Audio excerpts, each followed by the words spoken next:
दोस्तों, मेरा नाम है सागर सिन्हा। केमिस्ट्री एकेडमी के यूट्यूब चैनल पर आप सभी का स्वागत है। आज मैं 11th मैथ्स के टॉपिक शंकु परिच्छेद से एक टॉपिक पढ़ाने वाला हूँ, परवलय। परवलय से जुड़े सभी चीजों को आज मैं डिस्क्राइब करने वाला हूँ। यहाँ आप देख सकते हैं एक परवलय का चित्र। यहाँ एक परवलय बना है। यहाँ आप देख सकते हो कि परवलय एक्स एक्सिस में, क्योंकि परवलय के जो टेल है, मतलब परवलय के जो पूंछ है वो एक्स एक्सिस से समांतर है, अर्थात ये जो परवलय है वो एक्स एक्सिस में स्थित है। यहाँ इस परवलय में एक नाभि है जिसका निर्देशांक है a0, अर्थात यह मूल बिंदु से a डिस्टेंस पर है तथा y एक्सिस से जीरो डिस्टेंस में, मतलब 0 दूरी पर है। इस परवलय का शीर्ष है 0 0। हर परवलय का एक शीर्ष होता है, इसी प्रकार इस परवलय का जो शीर्ष है मूल बिंदु पर, इसी कारण इस परवलय के शीर्ष को 0 0 से शो किया गया है। अब परवलय के नाभि पर यदि हम लंब खींचे तो उसे नाभि लंब कहते हैं। परवलय के नाभि लंब का निर्देशांक जैसे यहाँ 0, मतलब मूल बिंदु से a दूरी पर है, तो वही उसका नाभि लंब का समीकरण है। जैसे x का कोऑर्डिनेट क्या है, x = 1, तो यही इसके नाभि लंब का समीकरण है। इसी प्रकार देखो, आप देख सकते हो कि इस परवलय किस एक्सिस में स्थित है, एक्स एक्सिस में। तो इसी कारण जिस एक्सिस में स्थित होता है उसे सममिति का अक्ष कहते हैं। अब इस परवलय पर एक नाभि लंब है, इसका कोऑर्डिनेट इसका समीकरण हमने बता दिया, x = a। अब इसके जस्ट अपोजिट एक्सिस में अगर हम लाइन खींचे तो उसे नियता कहते हैं। यहाँ आप देख सकते हो कि इसका कोऑर्डिनेट क्या है, x = a, तो इसके जस्ट अपोजिट एक्सिस में जो लाइन खींचाएगा उसे नियता कहते हैं। देखो वहाँ a था तो ये धनात्मक एक्सिस में है, तो यहाँ पर जो a है ऋणात्मक एक्सिस में रहेगा, क्योंकि जो नियता रहता है परवलय में वो जस्ट अपोजिट एक्सिस में बनता है। तो यहाँ पर आप देख सकते हो जो नियता का समीकरण है x = -a होगा। अब जो परवलय में जो यहाँ से मतलब शीर्ष से नाभि तक की दूरी और शीर्ष से नियता तक की दूरी हमेशा समान रहती है। यहाँ आप देख सकते हैं कि कोई बिंदु मूल बिंदु है 0 0, यहाँ से परवलय की दूरी ये है, मतलब परवलय की नियता की दूरी है, तो परवलय की जो नाभि की दूरी है वो भी ये होगी। जब हम परवलय की नाभि पर एक लंब खींचे तो उसे नाभि लंब कहते हैं, और नाभि लंब की एक पर्टिकुलर लंबाई होती है जिसका फॉर्मूला होता है 4a। अब हम इस परवलय का समीकरण कैसे ज्ञात करेंगे। मान लो इस परवलय में कोई पॉइंट ले लेते हैं यहाँ पर P, ठीक है। अब इस पॉइंट का कोऑर्डिनेट लेते हैं x और y, ठीक है। अब किसी परवलय या फिर शंकु परिच्छेद में कोई भी टॉपिक हम पढ़ने कैसे उसका समीकरण बनेगा उसे हम ज्ञात करने के लिए उसकी उत्केंद्रता पता रहना चाहिए।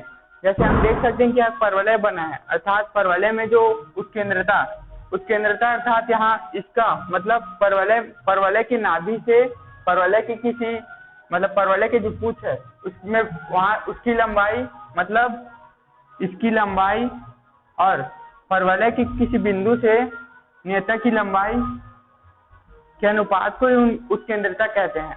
अर्थात उत्केंद्रता को ई से शो करते हैं परवलय में, मतलब परवलय या शंकु परिच्छेद के किसी भी टॉपिक में ई से शो करते हैं उत्केंद्रता, जिसे इंग्लिश में इसेंट्रिसिटी कहते हैं। मतलब मतलब इस लंबाई और इस लंबाई के अनुपात को ही हम परवलय में इसेंट्रिसिटी कहते हैं। यहाँ E PS अपॉन इसकी लंबाई क्या है PM। मान लो इस बिंदु को हम कोऑर्डिनेट M दे देते हैं, ठीक है, PM। अब हमें यह चीज अच्छी तरह से पता रहना चाहिए कि परवलय में उत्केंद्रता जो रहती है उसकी वैल्यू एक रहती है, अर्थात E का वैल्यू 1 रहता है, ठीक है। तो PS अपॉन PM = 1, ठीक है। अब PM को उस साइड पक्षांतर कर देंगे, मतलब मल्टीप्लाई कर देंगे, तो PS = PM। अब हमें ज्ञात है, देखो अगर इसकी लंबाई ज्ञात करनी है तो हमने पढ़ा था कि मान लो इसको सरल रेखा है, ठीक है। अब सरल रेखा में कोई दो बिंदु के बीच की दूरी का फॉर्मूला होता है, इसका फॉर्मूला होता है x2 - x1 का स्क्वायर प्लस y2 - y1 का स्क्वायर, ये फॉर्मूला होता है, ठीक है। यहाँ x2 x1 और इसके कोऑर्डिनेट है, मान लो PS है, ठीक है। तो इसके कोऑर्डिनेट है x1 और y1, इसके कोऑर्डिनेट है P के, और x2 और y2 किसके कोऑर्डिनेट है, s के। ठीक है, अब हम इस फॉर्मूला से इस पैराबोला का इक्वेशन निकालेंगे। अब PS में लंबाई, ठीक है, अब मैं इसको मिटा देता हूँ।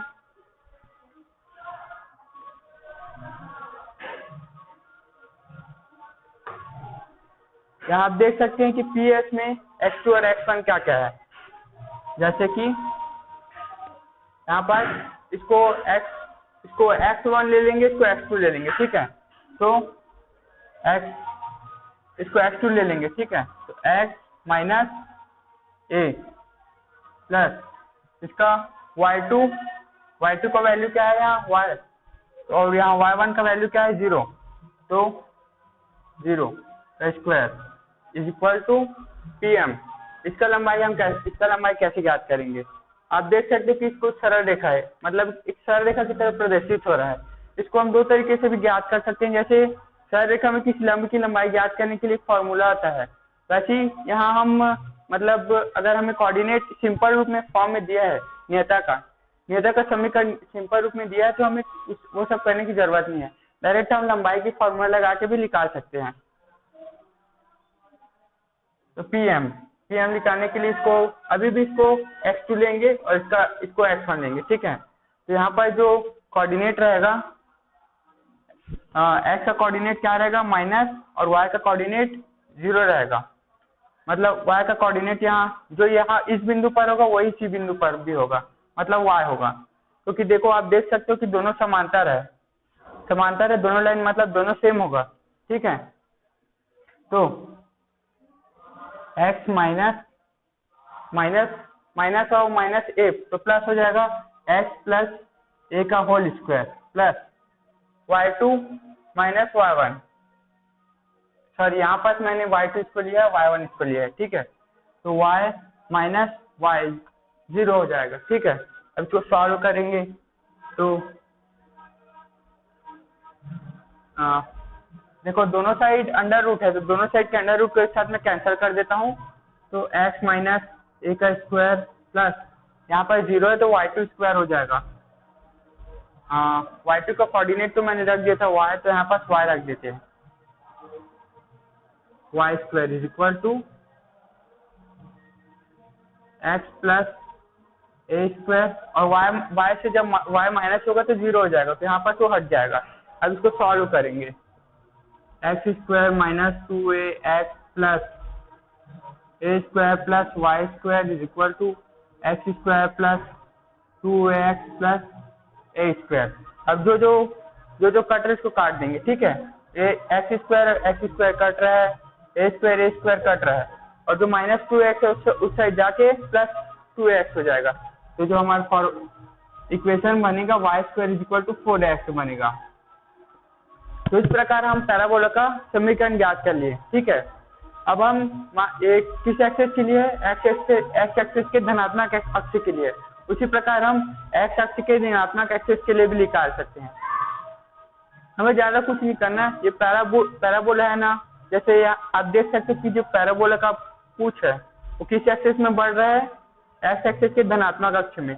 अगर इस पैराबोला का पूछ x अक्ष के ऋणात्मक एक्सिस में बढ़ेगा तो उसका जो फॉर्मूला, मतलब जो यहाँ पर प्लस में है नहीं, वो माइनस हो जाएगा, और जो कोऑर्डिनेट जो रहेगा ना, जैसे यहाँ पर जो जस्ट अपोजिट हो जाएगा। मैं आपको बता देता हूँ एक बार आपको मैं इसको डिस्क्राइब कर देता हूँ।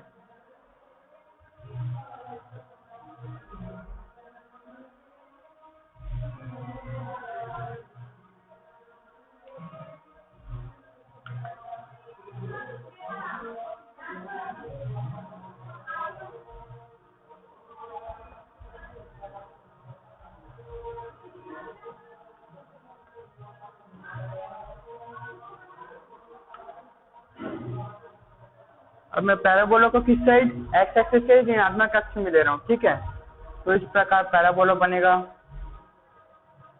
अब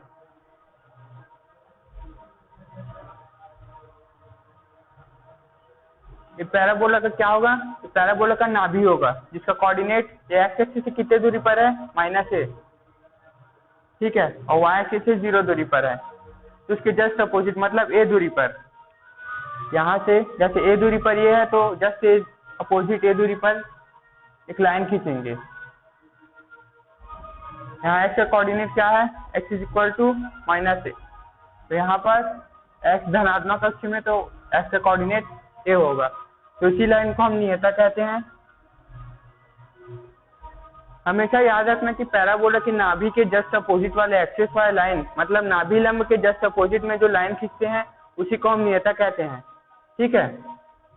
हाँ, अब हम यहाँ पर भी इक्वेशन फाइंड कर सकते हैं। जैसे यहाँ पर कोई अच्छा नाभि लंब है, यहाँ पर पैराबोला का शीर्ष है, इस पैराबोला का शीर्ष भी 0 0 पर है।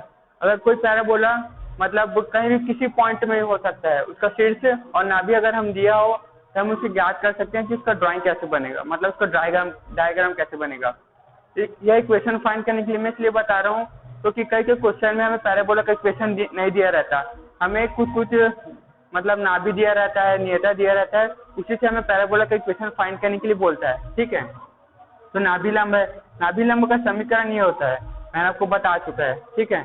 तो नाभि लंब का एक लंबाई होता है जिसका फॉर्मूला होता है 4a, ठीक है। नाभि लंब की लंबाई मतलब लेंथ ऑफ लेटस रेक्टम, ठीक है। अब हाँ, यहाँ मैं कोई पॉइंट ले लेता हूँ, ठीक है। इस पॉइंट का नाम देते हैं x and y, sorry -x, नहीं x और y ले लेते हैं। अब यहाँ से इसको मिला देते हैं, इस पॉइंट को भी नाम दिए हैं S।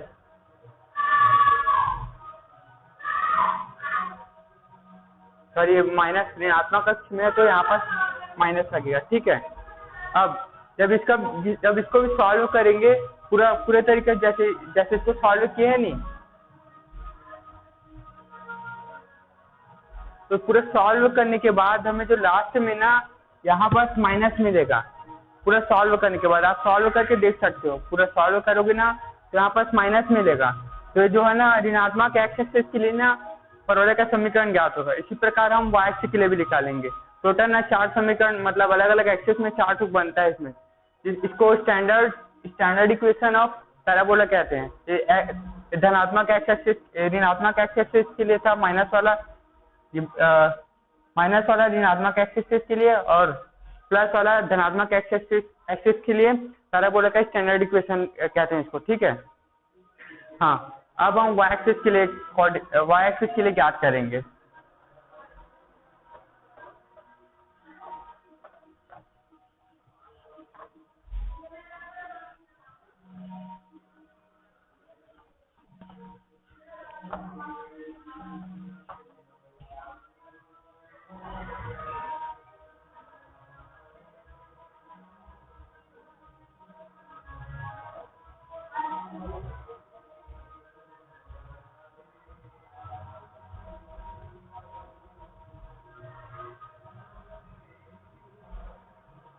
अभी मैं वाई एक्सिस के धनात्मक एक्सिस में पैराबोला का चित्र बना रहा हूँ, ठीक है।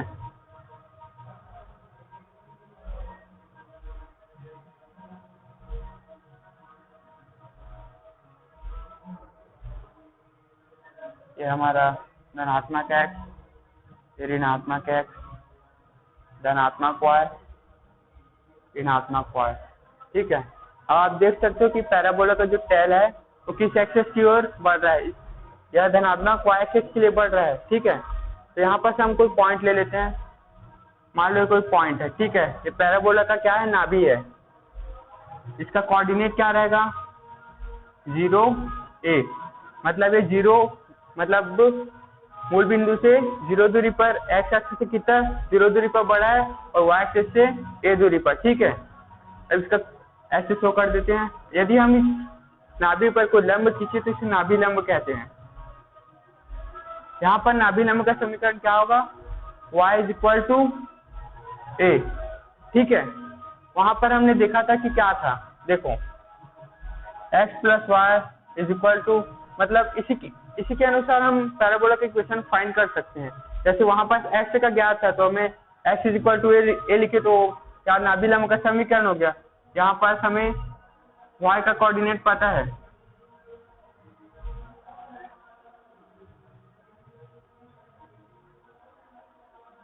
यहाँ पर से y का कोऑर्डिनेट पता है, ठीक है, ठीक है। तो ये नाभि लंब का समीकरण हो गया। अब इस नाभि लंब की लंबाई का फॉर्मूला भी क्या होता है? 4a। अब हम इसके जस्ट अपोजिट साइड, मतलब नाभि लंब के जस्ट अपोजिट साइड हम एक लाइन खींचेंगे। जितना दूरी यहाँ से यहाँ, मतलब यहाँ से यहाँ हमारा a दूरी है, तो उसके जस्ट अपोजिट a दूरी पर हम एक लाइन खींच देंगे। हाँ, इस लाइन को हम क्या कहते हैं? नियता, जिसे इंग्लिश में डायरेक्ट्रिक्स कहते हैं। हाँ, इसका समीकरण क्या होगा? y is equal to minus a. यहाँ पर समीकरण क्या था? y is equal to a, नाभि लंब का उसके जस्ट अपोजिट मैंने बताया था कुछ समय पहले, एक्स एक्सिस के लिए, पैराबोला के लिए। उसी प्रकार यहाँ पर y एक्सिस के पैराबोला के लिए भी जस्ट अपोजिट रहेगा। अगर यह प्लस है तो माइनस हो जाएगा, ठीक है। हाँ, अब इसका इक्वेशन कैसे फाइंड करेंगे? अक्सर मतलब हम इक्वेशन को इससे याद कर सकते हैं, पर क्वेश्चन में हमें कई बार इक्वेशन को फाइंड करने के लिए भी देता है, हमें पॉइंट दे देगा। मान लो यहाँ पर हम कोई पॉइंट ले लेते हैं, पॉइंट P, ठीक है, x y। हाँ, अब हमने पढ़ा था कि परवलय के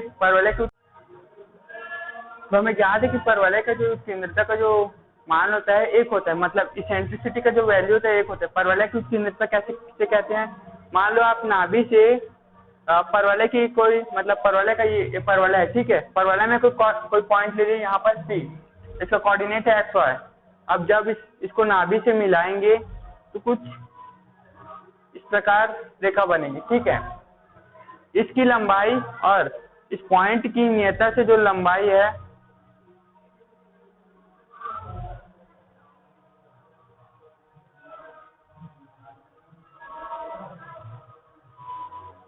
ठीक है, इस पॉइंट की जो नियता से लंबाई है, मतलब इसकी लंबाई के अनुपात को ही हम उत्केंद्रता कहते हैं। और हमें याद है कि परवलय में इसकी उत्केंद्रता का वैल्यू 1 होता है, अर्थात इस उत्केंद्रता को इससे शो करते हैं, अर्थात E इज इक्वल टू 1 अनुपात। इसका अनुपात को ही हम क्या कहते हैं? उत्केंद्रता। इसकी लंबाई के अनुपात, इसके लंबाई का अनुपात, अर्थात PS अपॉन इसके पॉइंट को m शो कर रहे हैं, ठीक है, PS upon PM is equal to 1, ठीक है। तो PS is equal to PM। हाँ, ऐसे हम क्या शो कर रहे हैं? आपको पता है, इसको हम परवलय का इक्वेशन फाइंड करने के लिए कर रहे हैं, ठीक है। तो हमें ज्ञात है कि लंबाई किसी भी रेखा में दो बिंदु के बीच की दूरी की लंबाई का एक फॉर्मूला होता है। उस लंबाई के फॉर्मूला से हम परवलय के इक्वेशन को ज्ञात करेंगे, ठीक है। तो PS का लंबाई कैसे ज्ञात करेंगे? x2 क्या है यहाँ पर? x, ठीक है। इसको x2 और इसको y2 ले लेंगे और इसको x1 और y1 ले लेंगे, ठीक है। तो x2 माइनस x1, ठीक है, y2 अच्छा स्क्वायर लगता है, माइनस y1 का स्क्वायर, ठीक है। तब इसका भी लंबाई वैसे ज्ञात करेंगे, अंडर रूट ऑफ, यहाँ पर भी x2 और y2 इसी को लेंगे और x1 और y1 इसको लेंगे, ठीक है।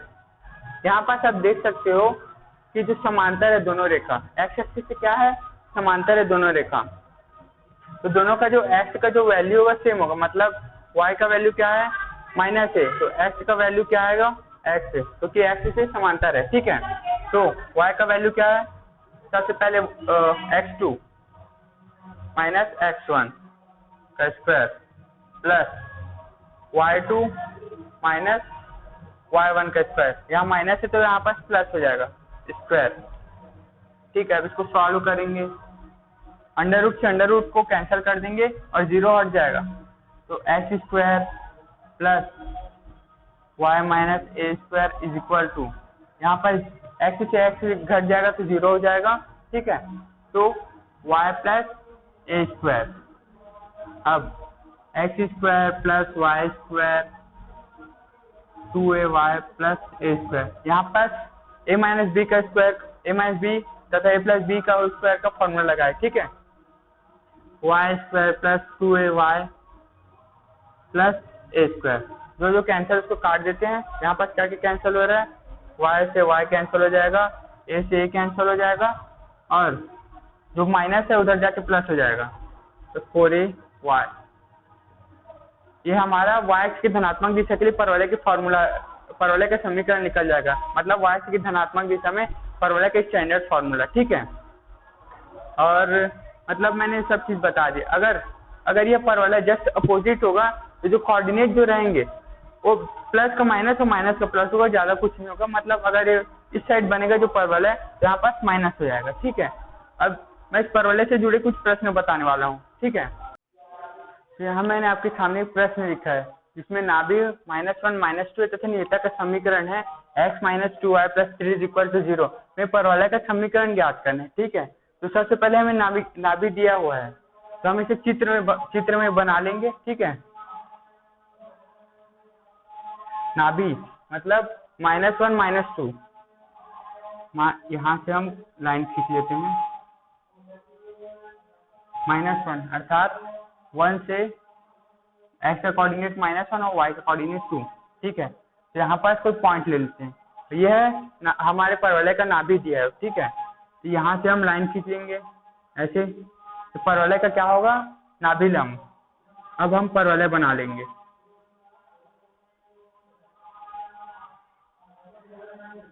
तो हमारा परवलय कुछ इस प्रकार बनेगा, ठीक है। अब हमें इसमें क्या नियता का समीकरण दिया है। हमें ज्ञात है कि जो नियता का जो समीकरण रहता है परवलय की नाभि लंब के जस्ट अपोजिट साइड बनता है, अर्थात जितना दूरी यहाँ से यहाँ है तो उतना दूरी जस्ट अपोजिट उस साइड आएगा। मतलब जो नियता है इस साइड बनेगा। तो नियता का समीकरण क्या है, x - 2y + 3 = 0। हाँ, अब इस नियता में हमें नाभि और नियता का समीकरण दिया हुआ है, ठीक है। अब हमें फाइंड क्या करना है, परवलय का समीकरण।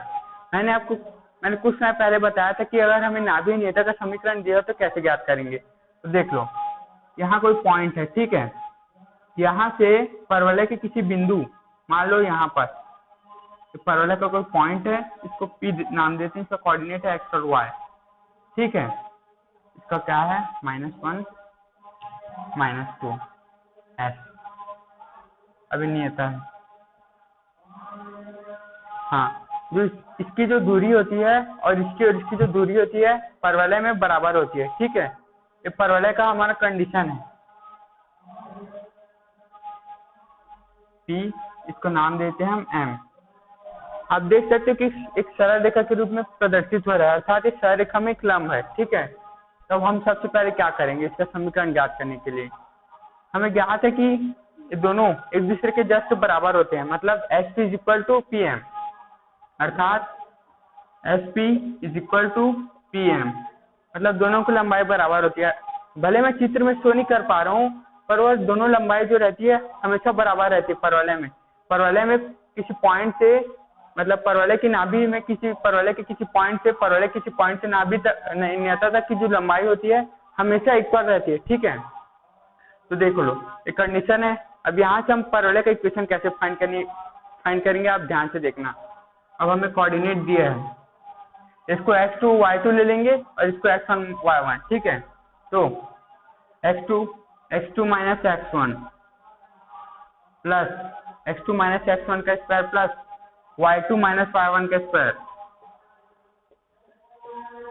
हाँ, अब यहाँ पास आप देख सकते हो कि जो परवलय का जो समीकरण है वो सिंपल फॉर्म में नहीं दिया है, जैसे हमने पिछले कुछ समय पहले पढ़ा था, ठीक है।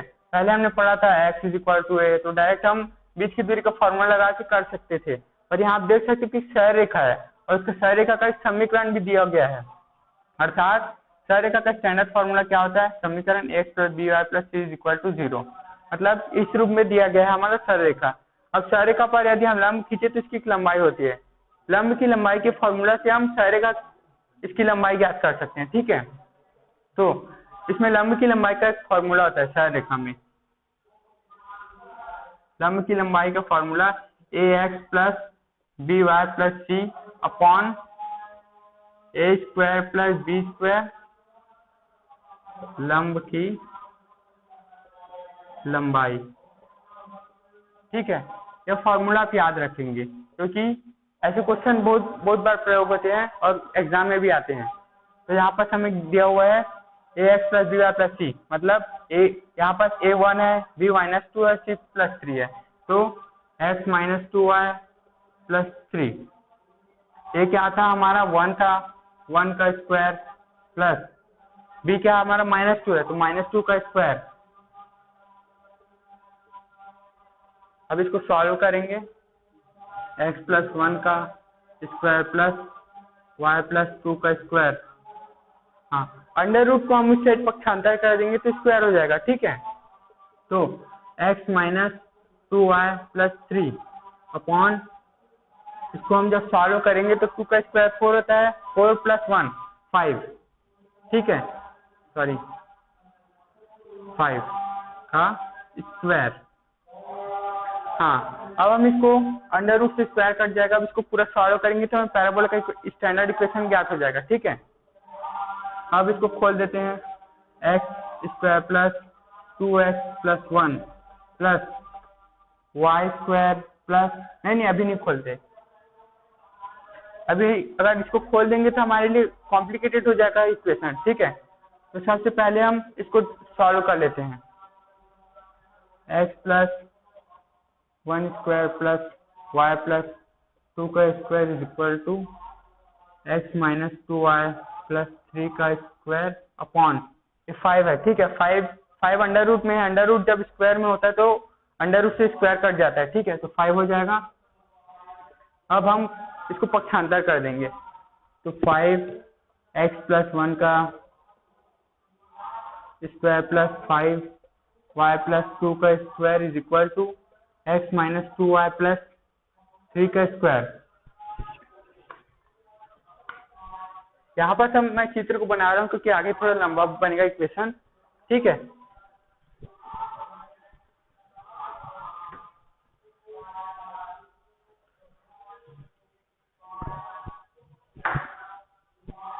अब इसको सॉल्व करेंगे,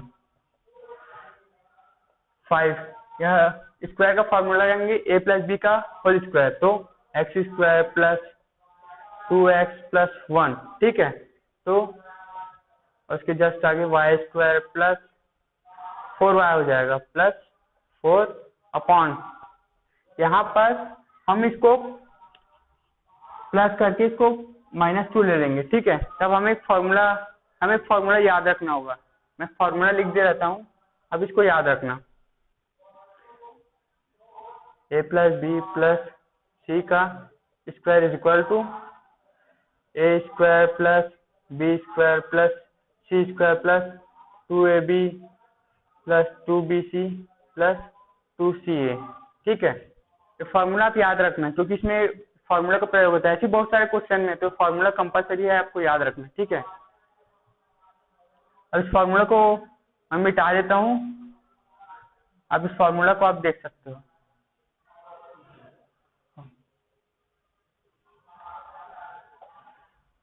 एक्स मतलब ए स्क्वायर मतलब x square plus b square मतलब -2y का स्क्वायर प्लस सी स्क्वायर मतलब 3 का स्क्वायर, अब 2ab 2 इंटू -2y और ए है x, ठीक है। अब 2bc 2 into -2y into 3 plus 2ca, तो 2 इंटू 3 इंटू एक्स। अब इसको ऊपर वाले को भी सॉल्व कर लेते हैं, तो 5x square plus 10x plus 5 plus 5y square plus 5 हो जाए 20y plus 20 is equal to, इसको सॉल्व करेंगे तो x square plus 4y square plus 9 plus minus 4xy minus 12y plus 6x, ठीक है। तो इस पूरे को सॉल्व कर लेते हैं, चलो सबसे पहले स्क्वायर वाला टर्म को सॉल्व करेंगे, यहाँ पर एक्स स्क्वायर में यही है बस है, 5x square minus x square कितना होगा 4x स्क्वायर, ठीक है, प्लस 5y स्क्वायर, और इधर स्क्वायर वाले टर्म में कोई भी नहीं है y का, इसको छोड़कर, तो 5y square minus 4y square कितना होगा y स्क्वायर। अब एक्स वाई वाले टर्म में देखेंगे, यहाँ पास एक्स वाई वाला टर्म एक ही ठोका है, इसको जब इस साइड पक्षांतर कर देंगे तो 4 एक्स वाई हो जाएगा प्लस, अब एक्स वाई टर्म में देखेंगे 10x प्लस 6x, तो इस साइड जाके माइनस हो जाएगा, तो कितना होगा 4x। अब 20y 12y से डिवाइड घटाएंगे कितना होगा 8y। ठीक है, अब हमारे पास नंबर बस है 20 प्लस 5 25 में जब 9 घटाएंगे 16। अब पूरे को इस साइड ला लेंगे, तो इस साइड क्या बचेगा 0। अब यही हमारा परवलय का इक्वेशन है जिसमें नियता दिया गया था और नाभि दिया गया था। ठीक है, अब इसके बाद हम एक और क्वेश्चन देखेंगे, उसके बाद फिर हम खत्म करें। यहाँ पर हम देख सकते हैं परवलय का अगला क्वेश्चन। ठीक है, ये एकदम बेसिक सा क्वेश्चन है, इसमें हमें क्या क्या फाइंड करना है, नाभि, शीर्ष, नियता। इसके पहले में मैंने जो प्रश्न बताया था वो थोड़ा लंबा है। ठीक है, यह प्रश्न जो है एकदम सिंपल है, इसमें मात्र में परवलय के स्टैंडर्ड फॉर्मूला से कंपैरिजन करके सबको फाइंड बस कर लेना है, ये बहुत आसान है। ठीक है, परवलय के स्टैंडर्ड फॉर्मूला क्या होता है, यदि एक्स एक्सिस के लिए, ठीक है, मतलब ये धनात्मक एक्स एक्सिस में हम देख सकते हो कि यहाँ पर कोई माइनस का प्रयोग नहीं थे, इसीलिए हमें धनात्मक एक्स एक्सिस के लिए परवलय के स्टैंडर्ड फॉर्मूला से कंपैरिजन करना पड़ेगा।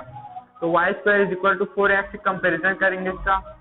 ठीक है, तो ये हमारा क्या आता है नाभि, इसका कोऑर्डिनेट कैसे ज्ञात करेंगे, 4a = 8, तो a = 2। हाँ, तो एक्स एक्सिस में हमें ज्ञात है कि एक्स एक्सिस में नाभि का निर्देशांक क्या होता है, नाभि = कोई पॉइंट लेते हैं s। ठीक है, तो इसका कोऑर्डिनेट कैसे रहता है a 0। ठीक है, तो s क्या रहेगा, a का कोऑर्डिनेट क्या है 2 और 0, तो हमारे क्या निकल गया नाभि मतलब फोकस। अब शीर्ष से कैसे ज्ञात करेंगे,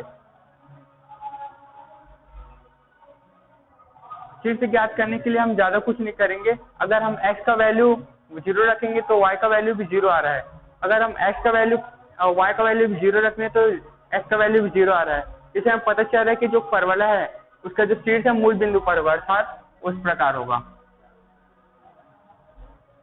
ठीक है, परवलय मतलब इस प्रकार होगा, यह हमारा शीर्ष होगा, यहाँ पास हमारा नाभि होगा। ठीक है, और इसके जस्ट अपोजिट, नाभि के जस्ट अपोजिट हमारा क्या रहता है नियता। नाभि लंब के जस्ट अपोजिट हमारा नियता रहता है। नियता का फॉर्मूला क्या होता है 4a,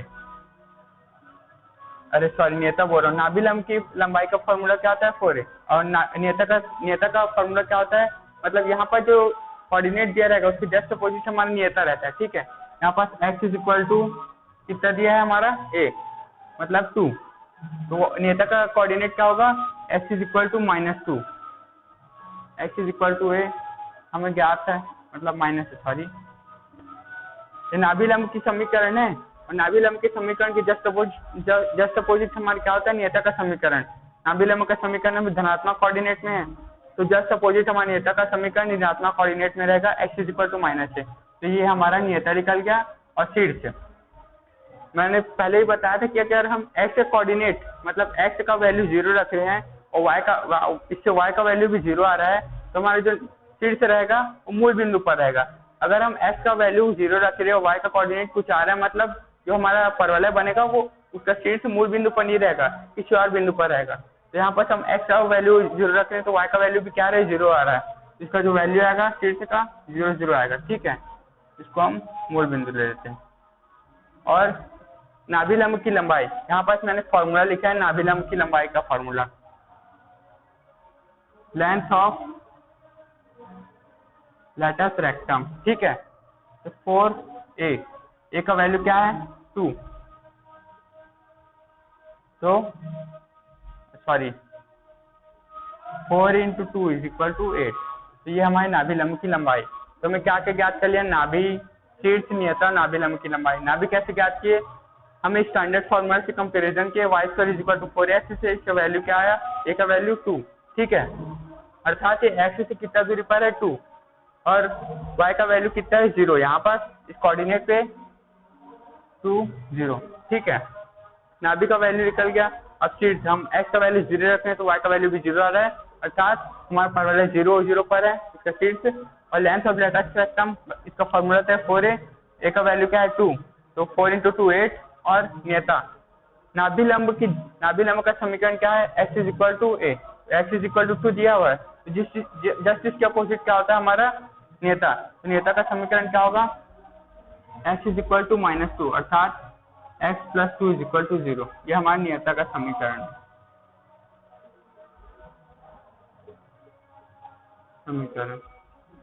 ठीक है,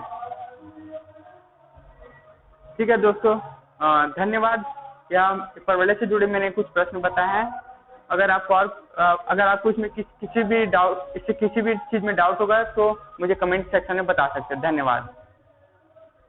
ठीक है, और मैंने एक क्वेश्चन आपको होमवर्क के लिए देता हूँ, अगर आपको समझ नहीं आएगा तो आप मुझे पूछ सकते हैं।